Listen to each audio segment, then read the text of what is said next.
నేను మా ఎడిటోరియల్ టీమ్కి వెళ్తున్నాను.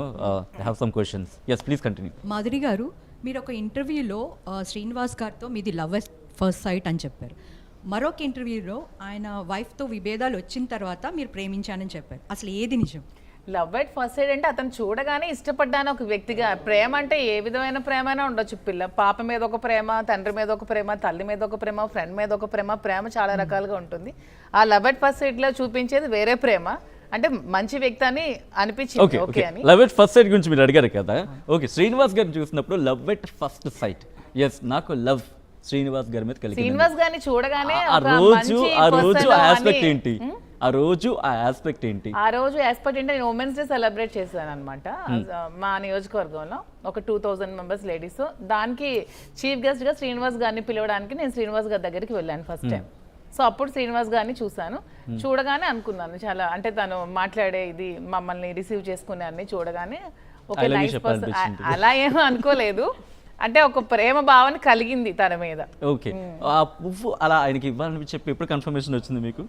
ఈ పువ్వు ఇవ్వాలనిపించి తర్వాత ఈమె చెప్పినట్టు వాణి గారు గెస్ట్ అపీరెన్స్ తో తర్వాత ఇవన్నీ జరిగిన తర్వాత తను ఎప్పుడైతే ఇంటి నుంచి బయటకి, ఆమె ఎప్పుడైతే ఇంటి నుంచి బయటకి గింటేసి తాళా లాక్ అవి చేసి బయట పెట్టేసినప్పుడు, తను ఉన్నప్పుడు, తనకు కొంచెం దగ్గరగా ఉన్నప్పుడు, అప్పుడు రోజు ఇచ్చి ఐ లవ్ యూ చెప్పాలనిపించి, నేను మీకు ఉన్నాను, you don't worry, I'm always there for you. అదే రోజు ఈ రోజు అనుకుందాం, అదే రోజు మీ చేతిలో ఉంది. ఆ రోజు జరిగింది, ఒక్కసారి మా కోసం రీకన్స్ట్రక్షన్ చేయగలరా? ఆ రోజు నేనే రోజ్ ఫ్లేవర్ ఇవ్వలేదు. ఓన్లండి ఈ రోజు ఉంది చేతిలో, రోజు ఉందిగా, ఈ రోజు ఉందిగా.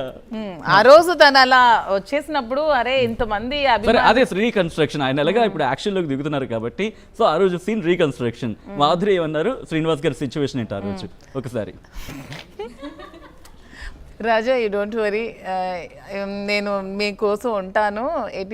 ఎనీ సిచ్యువేషన్లో ఏ ప్రాబ్లం వచ్చినా మీకోసం నేను ధైర్యంగా మీ పక్కన నిలబడతాను, మీకోసం పోరాడతాను, you don't worry, I'm always there for you అని చెప్పాను. అంతేనా? అంతే.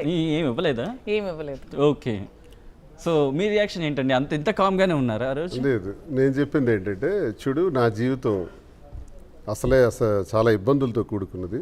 ఒకవైపు కుటుంబ నేపథ్యం, నీది ఒక మంచి కుటుంబం, పెద్ద కుటుంబం. నువ్వు అనవసరంగా రాజకీయాల్లో మా కుటుంబం ద్వారా వచ్చి నష్టపోయినావు, చాలా ఇబ్బందుల్లో పడిపోయినావు. కన్నవారి దగ్గర, అత్తవారి దగ్గర కూడా నీకు ఇబ్బంది వచ్చింది, వాళ్ళ నుంచి కూడా వ్యతిరేక భావాలు వచ్చాయి. వీటన్నిటి మధ్య నువ్వు నలిగిపోతున్నావు. మా కుటుంబం వల్ల జరుగుతున్నటువంటి నష్టానికి ఇప్పటికే నీకు నష్టం జరుగుతుంది.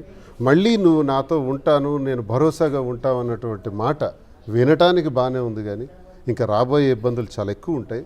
చాలా ఇబ్బందులు మనం ఎదుర్కోవాల్సి వస్తుంది.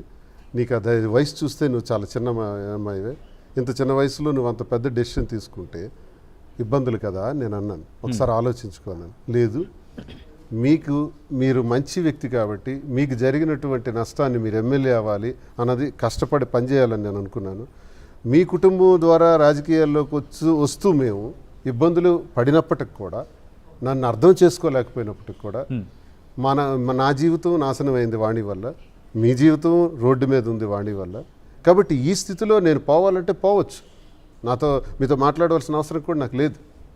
కానీ ఎందుకో మీకు భరోసాగా ఉండాలి. మీరు ప్రక్కనే ఉండి, మీరు ఏదైతే అపజయం పొందారో, ఏ విషయంలో అయితే నష్టపోయినారో, ఎక్కడైతే అది మళ్ళీ దౌర్బల్యం ఇంత డిస్కషన్ జరిగింది. ఒకసారి కాదు, 2 సార్లు కాదు, చాలా సార్లు డిస్కషన్. శ్రీనివాస్ గారిని ఒకసారి మాధురి గారు ఒకసారి శ్రీనివాస్ గారిని ఆఫ్ ద ఫ్రేమ్ చేస్తున్నాడు. ఒకసారి స్ట్రైట్గా నా కళ్ళలోకి చూడండి. ఓ పక్క పిల్లలు, ఓ పక్క వాళ్ళ ఇష్యూస్, ఓ పక్క మీ ఇష్యూస్, మీ హస్బెండ్తో డివోర్స్, సమాజం నుంచి మీ మీద ఈ మాట అంటే నాకు క్షమించాలి, చేదరింపు, ఓ పక్క సోషల్ మీడియాలో మిమ్మల్ని ట్రోలింగ్, పొలిటికల్ కెరియర్ కనిపించట్లా, ఇలా దాదాపు 10 ఆస్పెక్ట్స్ మీ చుట్టూతో మిమ్మల్ని చుట్టుముట్టేసే చీకట్లో ఉన్నారు. ఆ రోజు నేను లైవ్లో మాట్లాడినప్పుడు బాధ అనిపించలే?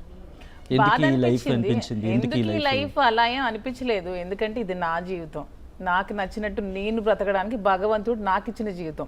సో ఎవరి కోసమో లైఫ్ లీడ్ చేయాల్సిన అవసరం నాకైతే లేదండి. ఇది ఎవరి లైఫ్ వాళ్ళ ఇష్టం. ఎప్పుడు ఉంటామో తెలియదు, ఎప్పుడు పోతామో తెలియదు. లైఫ్ చాలా చిన్నది, ఇది మన లైఫ్ మన ఇష్టం. సో ఎవరి కోసమో బతకాల్సిన అవసరం నాకు లేదు, ఎవరో ఏదో అంటున్నారని ఫీల్ అవ్వాల్సిన అవసరం కూడా నాకు లేదు. నేనేంటో నాకు తెలుసు కాబట్టి నాకు నచ్చినట్టు నేను బ్రతకాలని నిర్ణయించుకొని నేను తీసుకున్న నిర్ణయం మాత్రమే ఇది. సో ఇప్పటికీ అదే చెప్తున్నాను, ట్రోలర్స్ కూడా ఇప్పటికీ స్టిల్ నా మీద ట్రోల్ చేసి కామెంట్స్ పెట్టి ఏవో ఏదైనా నేను బిందాస్. అస్సలు బిందాస్, ఇది నా జీవితం కదా, ఎవడో నా జీవితం డిసైడ్ చేయడానికి వాడేవుడు? నాతో వచ్చి ట్రావెల్ చేశాడా? నాతో మా అమ్మ కడుపులో పుట్టాడా నా గురించి తెలియడానికి? ట్రోలర్స్ అందరూ కనుక ఒక్కసారి మాధురి గారి మాటలు వినండి.